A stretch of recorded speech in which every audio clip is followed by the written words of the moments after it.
어느 해인가 미국의 해리슨이라고 하는 사람이 정초에 미국 사람들에게 새해 당신들의 최대의 소망은 무엇입니까? 라고 물었답니다. 이 여론조사 결과 응답자 중에 96%가 행복한 가정생활을 원한다는 통계가 나왔대죠. 뜻밖의 돈을 벌어 잘 살았으면 좋겠습니다 라는 사람은 1.8%밖에 안 된답니다. 거의 대다수가 행복한 가정생활, 그걸 소망한다. 아마 그것은 그만큼 미국 사회가 가정의 위기를 당하였다는 그 의식일런지도 모릅니다. 그러나 또 한편으로 생각해보면 행복한 가정은 거의 전 인류가 바라는 소망이 아닐까라는 생각이 듭니다. 클린턴 가드너라고 하는 사회학자는 이런 말을 했습니다. 모든 것을 다 이뤄도 가정이 있으면 아직 다 잃은 것이 아니지만 모든 것을 다 가져도 가정을 잃으면 모든 것을 다 잃은 것이다. 가정의 중요성에 대한 그런 이야기이죠. 자, 그러면 행복한 가정은 어떤 모습일까요? 행복한 가정들은 특징이 있답니다. 첫째로는 가족들이 가정에 대해서 헌신적이랍니다. 행복한 가족 구성원들은 가정의 가치를 매우 중요하게 생각하고 가정을 위해서는 자기의 일을 제쳐놓고서라도 우선적으로 협력한답니다. 둘째로는요, 가족들이 함께 지내는 시간이 많답니다. 행복한 가정의 구성원들은 서로가 함께 지내는 시간을 많이 가지며 덜 중요한 것을 희생할 줄 아는 그런 과단성이 있다라고 합니다. 셋째로는 가족 사이의 의사소통이 잘 된답니다. 행복한 가정에는 서로의 마음속에 있는 것을 자유롭게 말할 수 있는 분위기가 형성되어 있답니다. 넷째로 서로 감사의 표시를 잘한답니다. 행복한 가정에서는 가족 구성원들이 서로에게 사랑과 감사의 표현을 아주 자주 적극적으로 잘 표현한다죠. 다섯째로는 위기에 처해서 문제를 잘 해결한답니다. 행복한 가정은 위기에 직면했을 때 궁극적이고 적극적인 요소를 찾아내어 거기에 마음을 맞추고 함께 문제를 해결한답니다. 그리고 마지막 여섯 번째로 행복한 가정은 신앙심이 두텁답니다. 행복한 가정은 항상 기뻐하고 감사하며 희망으로 충만한 신앙생활을 하는 특성이 있답니다. 어떻습니까? 이번 성명절에 이런 행복한 가정을 꼭 이루시기를 소망합니다. 기독교가 이 땅에 전래될 때에 세상으로 받은 오해 두 가지 큰 것이 있습니다. 이것들 때문에 한때는 전도가 안 되고 도리어 핍박을 받았을 정도였습니다. 하나는 이 기독교가 식인 풍습을 가졌다는 것과 다른 하나는 제사도 드리지 않는 효를 모르는 상놈의 종교라는 것이었습니다. 기독교가 식인 풍습을 가졌다는 것은 사람들이 우연히 가정교회인 집안에서 성찬식을 거행하는데 들려오는 소리가 이것은 너희를 위하여 찢기는 내 몸이요 이것은 너희를 위하여 흘리는 나의 피로다 받아 먹어라 받아 마셔라 하니까 와, 이 서양 귀신들, 이 서양 종교 기독교는 비밀 모임에서 사람을 잡아먹는다는 그런 소문이 쫙 돌았습니다. 전도가 안 됐죠. 또 하나는 제사를 거절한다고 부모 공경을 모르는 아주 폐륜적인 집단이라고 이렇게 오해를 했습니다.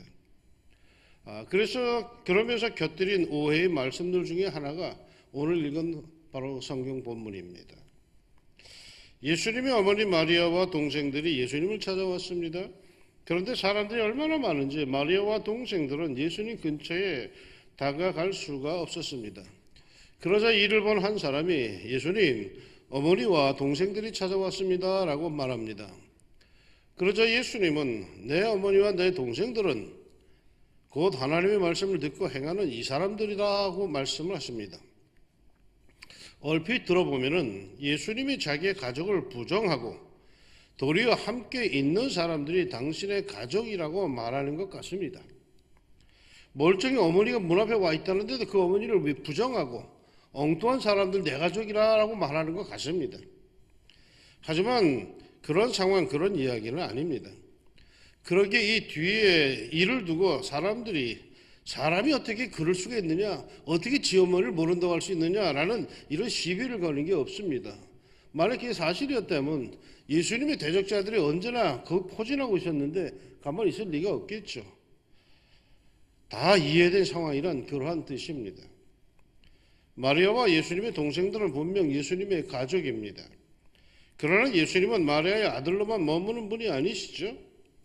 예수님은 성령으로 잉태되어서 마리아의 몸을 통하여 이 땅에 오셨지만 예수님은 마리아가 자신의 어머니가 아니라고 부정한 적은 단 한 번도 없습니다.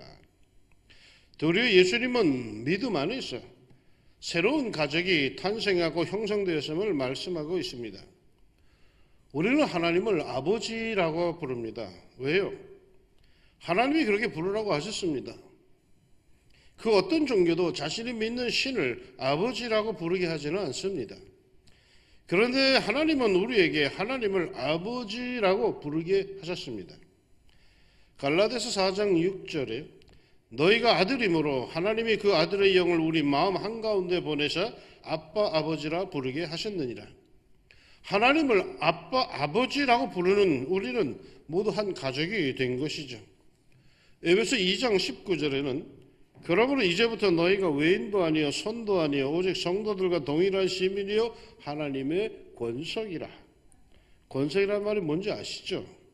식구라는 뜻입니다. 집안 사람이라는 뜻입니다.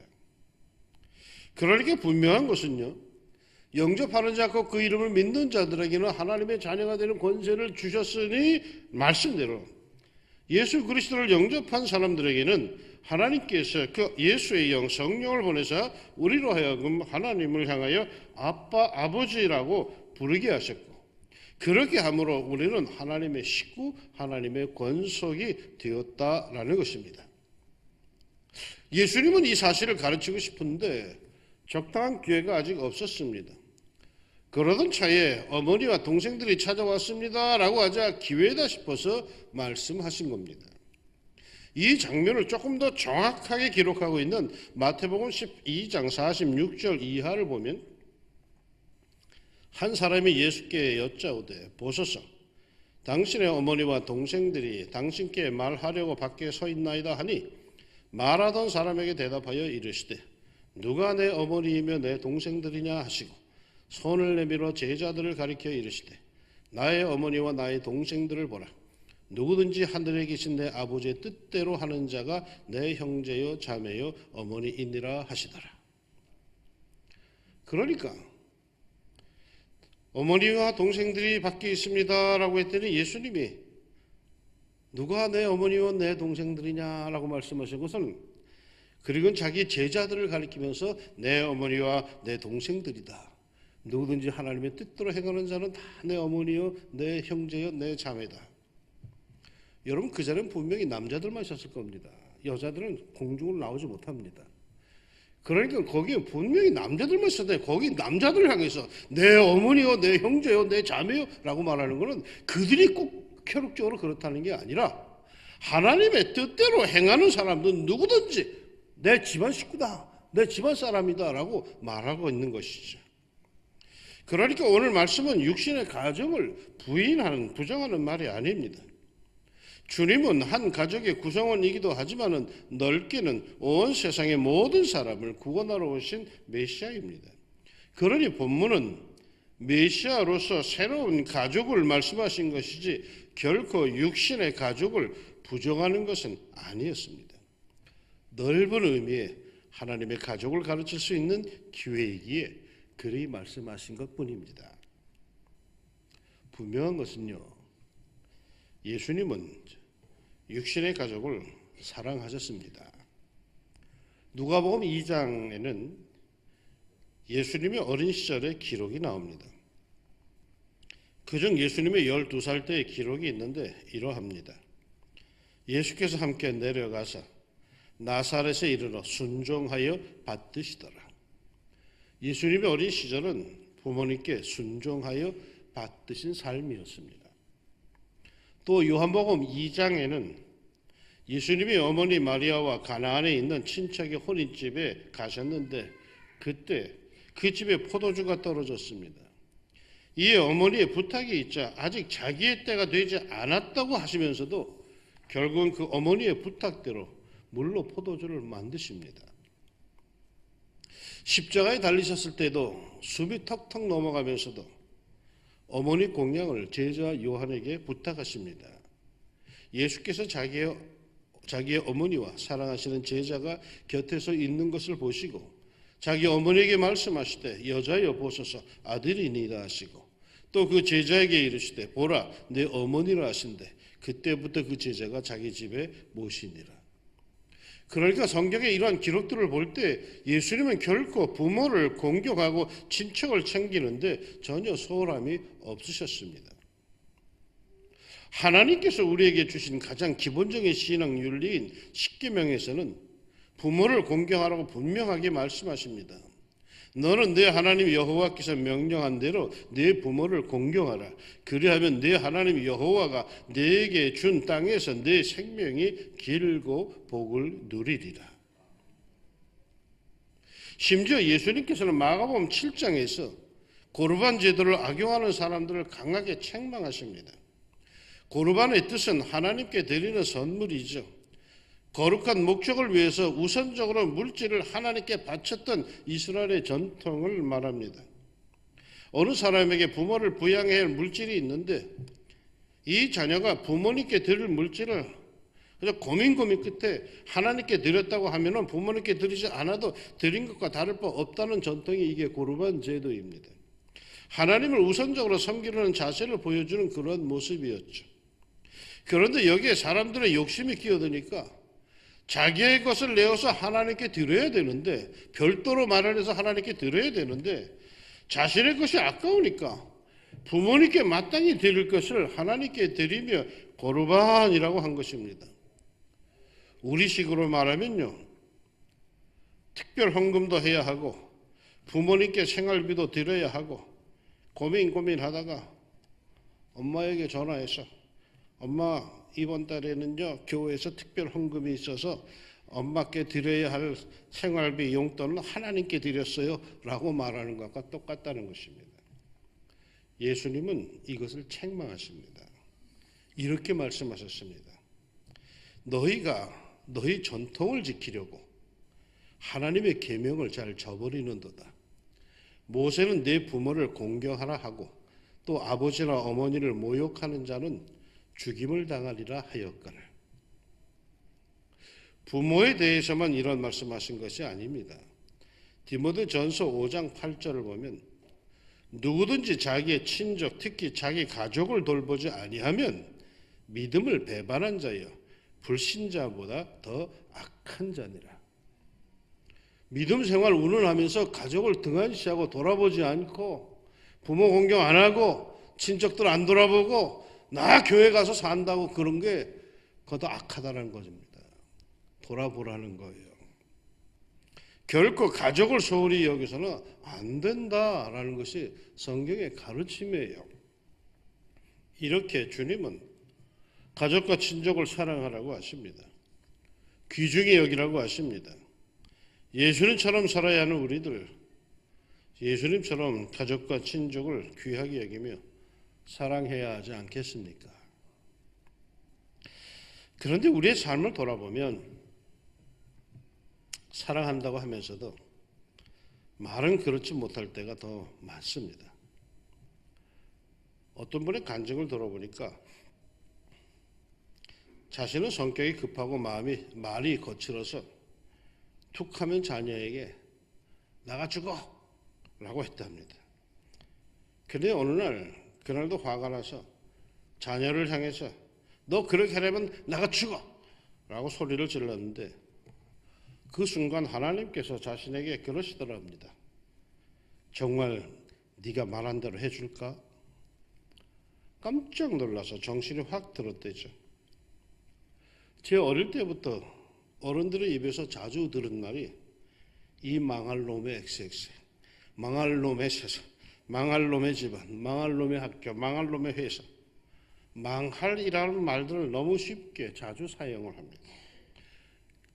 참 묘한 건 이 망할이라는 수식어는 어디나 다 붙을 수가 있다는 겁니다. 거저 자기 마음에 안 들면 서슴상고 망할 놈의 버스, 망할 놈의 택시, 망할 놈의 뭐 다 갖다 붙인다.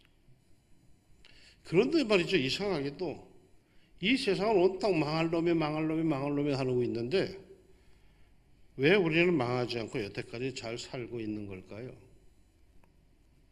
어떤 사회학자가 말하기를 우리나라는 옛날부터 비판과 비난이 많았던 나라라고 합니다. 그러면 망해도 진작에 이렇게 망했어야 하는데 이상하게도 망하지를 않더랍니다. 그래서 이분이 왜 그런가 싶어 연구를 해보았더니 딱 한 가지 덕분이랍니다. 이 땅의 모든 엄마들이 아이들 코를 풀어주면서 흥해라 흥 해가지고 망하지 않고 흥해왔답니다. 이게 진담인지 농담인지 구분이 안 되는 이야기지만 의미는 알겠어요. 우리 모두 그렇지만 가족은 함께 있고 편하게 함부로 말하고 함부로 대할 때가 참 많습니다. 그러나 내가 말한 대로 하나님이 이루어 주셔도 괜찮을지 한번 생각해 봅시다. 성질난다고 화난다고 마구 퍼부은 그대로 이루어져도 되는 건지 한번 우리가 돌아봅시다. 가족은 서로 존중해야 합니다. 존중하는 마음이 있어야 하죠. 아내는 남편을, 남편은 아내를, 부모는 자녀를, 그리고 자녀는 부모를 존중하는 마음이 있어야 합니다. 어느 글에 보니까 아내의 마음이 아이가 하나일 때와 둘일 때 그리고 셋일 때 각각 다르게 변한다고 합니다. 남편이 반찬 투정을 하는데 아이가 하나일 때는 아내가 이렇게 말한답니다. 맛없어? 기다려봐. 내일은 맛있는 거 만들어줄게. 애가 둘일 때 이만하면 괜찮은데 왜 그래? 애들도 아니고. 애가 셋일 때 남편이 반찬을 투정하면 투정 부린 반찬을 확 걷어가면서 아내는 남편을 향해 이렇게 말한답니다. 배가 불렀군. TV 채널을 선택하는 것도 아이가 하나일 때 아내는 이렇게 말한답니다. 당신 보고 싶은 거 봐. 난 애기 재울게. 애가 둘일 때 남자가 어찌 TV에 목숨을 걸어 쪼잔하게 애가 셋일 때 무심결에 아내가 보던 채널을 돌려놓으면 두 말 없이 째려보면서 이렇게 말한답니다. 셋 센다. 하나, 둘. 어쩌다가 남편이 감기에 걸렸을 때 애가 하나일 때는 당신이 건강해야 우리 식구가 안심하죠. 약 드세요. 애가 둘일 때 밤새 술 푸고 줄 담배 피는데 안 아픈 게 용한 거지. 애가 셋일 때 남편이 감기에 걸려 콧물을 훌쩍이는 소리만 들어도 아내는 이렇게 말한답니다. 애들한테 옮기면 죽을 줄 알아. 남편이든 자녀이든 부모이든 가족은 내가 사랑하고 존중해야 할 존재요 대상입니다. 주님이 그렇게 하셨습니다. 그렇다면 우리도 그렇게 하는 것이 마땅하지 않겠습니까? 설 명절만 되면은 늘 드리는 말씀이지만 설은 왜 설이라고 합니까? 뭐 여러 가지 학설이 있습니다만은 제가 생각하는 설이란 말은 익숙하지 못하다, 삼가다라는 뜻에서 왔다고 저는 생각합니다. 그러기에 설익다, 어설프다라는 단어가 있습니다. 설, 새해 첫날이기에 익숙하지 못하는 거죠. 즉 새해가 시작되어서 모든 게 새롭고 서툴다는 거죠. 어제의 나와 오늘의 나가 다르다는 것입니다. 그러니 그전까지 알던 것은 다 잊어버리고 새롭게 맞이하라는 것입니다. 그래서 서툽니다. 그래서 때로는 설설 기죠. 그전까지 알던 자식은 잊읍시다. 그전까지 알던 아버지, 어머니는 잊읍시다. 그전까지 알던 일가 친척들은 모두 잊읍시다. 설날에는 우리가 새로운 사람들을 만나는 것입니다. 그들을 축복하는 겁니다. 그러기에 서툽니다. 서툴기에 조심스럽습니다. 서툴기에 상대방을 먼저 의식하게 되고 서툴기에 늘 언행이 조심스럽습니다. 익숙하다고 해서 함부로 말하지 말고 먼저 큰소리치지 말고 먼저 넘겨짓지 말고 이번 설 명절에 모이는 여러분의 혈육들 사이에 가족 사랑의 큰 은혜와 사랑이 화목함이 가득하기를 예수님의 이름으로 축원합니다. 기도합시다. 설이라고 하는 큰 명절이 우리에게도 다가왔습니다. 이번 설에도 우리 가족들이 혈육들이 함께 만날 터인데 하나님 그 자리에 주님 함께하여 주시자 참으로 화목한 가정을 이루게 하시고 화목한 집안을 이루게 하시자 행복한 성도의 가정 꼭 이루게 하여 주옵소서. 모처럼 공휴일이라고 해서 다 뿔뿔이 흩어져 노는데 팔려나가지 않게 해주시고 모처럼 가족들이 함께하면서 함께 시간과 함께 장소에 공유하면서 서로 수고하며 서로 깔깔대고 웃으며 참으로 행복한 가정을 이루어낼 수 있게 하여 주옵소서. 그 중심에 우리 예수님 함께하여 주시사 참으로 성도의 행복한 가정들이 이 땅에 가득할 수 있도록 하나님 우리 성도들의 가정 특별히 왕중 가족을 축복하여 주옵소서. 예수님의 이름으로 기도합니다. 아멘.